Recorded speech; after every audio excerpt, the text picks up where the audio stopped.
नमस्कार दोस्तों, स्वागत है आपका आज की पोस्ट में। आज की पोस्ट देखकर आपका मन गदगद हो उठेगा और आप समझ जाएंगे कि हम पीओके लेने के लिए सीधी कार्रवाई क्यों नहीं कर रहे हैं, किस उचित घड़ी का इंतजार कर रहे हैं। और आज की पोस्ट में आप यह भी समझ जाएंगे कि पाकिस्तान के राजनेता अपनी जिस आर्मी के दम पर उछलते रहते हैं वह और कुछ नहीं, सिर्फ एक हवा है। तो ज्यादा बात न करते हुए शुरू करते हैं मुद्दे की बात। हमारे पड़ोसी देश पाकिस्तान में एक इलाका है खैबर पख्तून।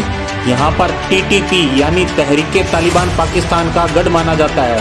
यह एक आतंकवादी संगठन है। टीटीपी अफगानिस्तानी तालिबान का ही एक अंग है जो कि पाकिस्तान सरकार के खिलाफ अपनी कार्रवाइयों को अंजाम देता रहता है। कुछ महीनों पहले टीटीपी और पाकिस्तान सरकार के बीच शांति समझौता हुआ था कि न ही आप कोई हमला करेंगे न ही हम, परंतु पाकिस्तानी आर्मी ने धोखा करते हुए टीटीपी के एक बड़े नेता को मारने की कोशिश की थी। इस हमले से गुस्सा होकर टीटीपी ने 2 हफ्ते पहले शांति समझौते को रद्द कर दिया था और कहा था कि हम अब पाकिस्तानी सरकार और आर्मी पर हमला शुरू करने जा रहे हैं, और उन्होंने ऐसा करना शुरू भी कर दिया था। इन सब घटनाओं से परेशान होकर पाकिस्तानी आर्मी और सरकार ने मिलकर प्लान बनाया कि क्यों ना हम टीटीपी के हमला करने से पहले ही उन पर हमला कर देते हैं। काउंटर अटैक का प्लान बनाया गया और उसी के गढ़ में जाकर हमला भी किया गया, परंतु यह हमला करना पाकिस्तानी आर्मी के लिए भारी पड़ गया। उनके सैनिकों को बंधक बना लिया गया।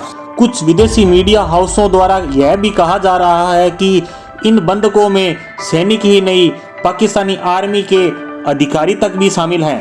पहले तो पाकिस्तानी सरकार और आर्मी ऐसी घटना होने से इनकार कर रही थी, परंतु टीटीपी ने एक वीडियो जारी करते हुए कहा है कि पाकिस्तानी आर्मी के जवान और अधिकारी हमारे कब्जे में है।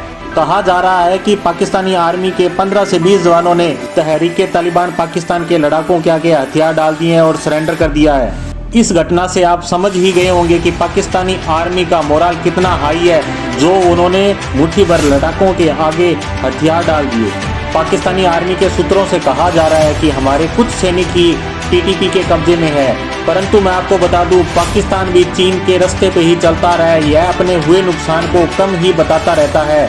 जैसे चीन ने गलवान घाटी में हुई घटना के बाद कहा था कि हमारे सैनिक घायल नहीं हुए हैं, परंतु उसके बाद खबर निकल के आई थी कि हमारे कुछ सैनिक घायल हुए हैं, और कुछ महीनों बाद उसने स्वीकार किया था कि हमारे 4 से 5 सैनिक इस घटना में मारे गए थे।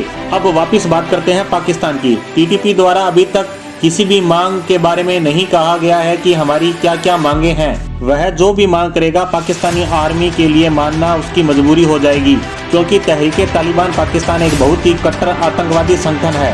यह पाकिस्तानी आर्मी के सैनिकों के साथ कुछ भी कर सकता है अपनी मांगों को बनवाने के लिए, यहाँ तक कि उनको मार भी सकता है।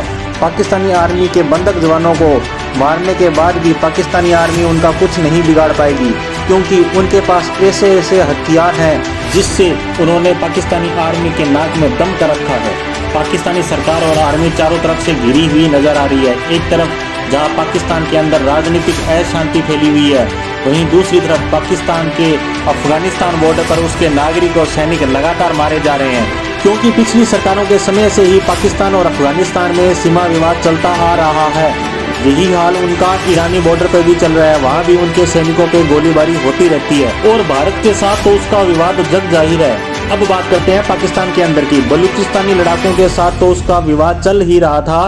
टीटीपी के साथ शांति समझौता खत्म होते ही पाकिस्तानी आर्मी को लेने के देने पड़ गए।